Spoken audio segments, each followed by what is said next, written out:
The twilight of the leper king.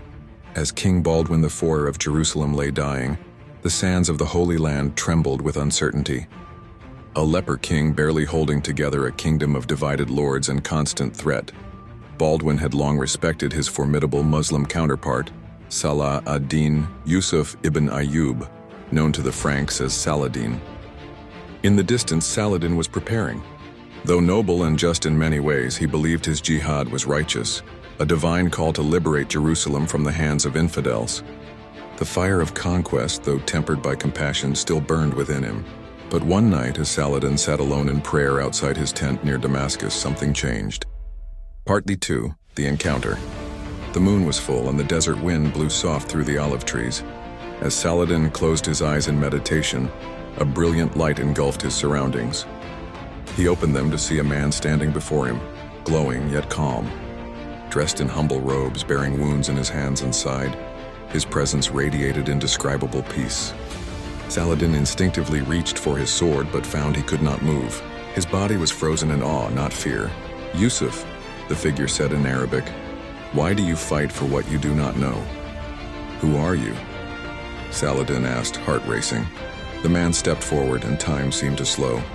"I am Isa al-Masih, but more than prophet. "I am the Son of the living God. The truth you seek is not in conquest but in me."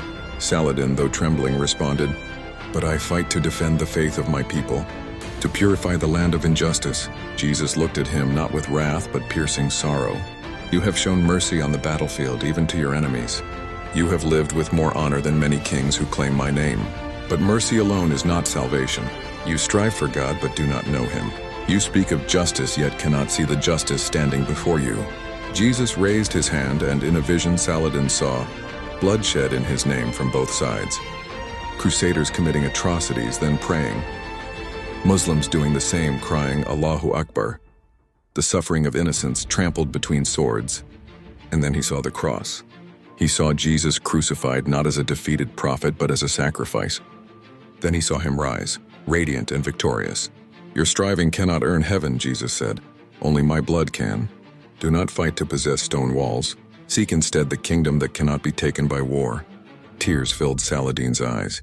His heart for the first time was shaken not by politics, not by theology, but by love. "Then what must I do?" "Follow me. Let go of the sword and take up the cross." Part the 3rd, a changed sultan. When Saladin awoke the next morning, no one knew what had happened. But he was different. He halted his planned invasion of Jerusalem. He sent envoys to Baldwin IV, offering medical supplies and peace talks. Not out of strategy, but genuine change of heart. Baldwin, shocked but wise, welcomed them. Before his death, the two rulers met one final time, not as rivals, but as men staring eternity in the face. Baldwin, secretly a devout Christian not of this world, saw in Saladin the spark of something miraculous. Part 4, the arrival of Richard. When Richard the Lionheart landed in the Holy Land in 1191, he expected fierce resistance. Instead, he found a Saladin who offered open dialogue, restraint, and even safe passage for Christian pilgrims. Richard, prideful and battle-hardened, at first dismissed this as weakness. But when the two finally met under a truce, he was confronted by Saladin's testimony. The Sultan shared his vision of Jesus Christ. Richard laughed, then fell silent.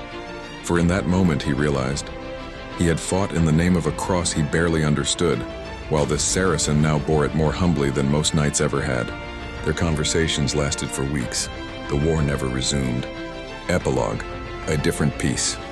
By 1193, the Treaty of Jerusalem was signed, not under duress, but mutual reverence. Jerusalem became a city open to both Christian and Muslim pilgrims, governed by a council of both sides. Saladin became a secret believer, using his remaining years to reform his realm with mercy and gospel wisdom. Though he never publicly converted, for the safety of his people, he died whispering the name of Jesus. Richard, changed by this strange alliance, returned to England not as a war hero, but as a man haunted and humbled. He spent his remaining years rebuilding the church in his land, no longer obsessed with conquest. And so, a kingdom that could never be taken by sword had quietly taken root in the hearts of two former enemies, now brothers under Christ.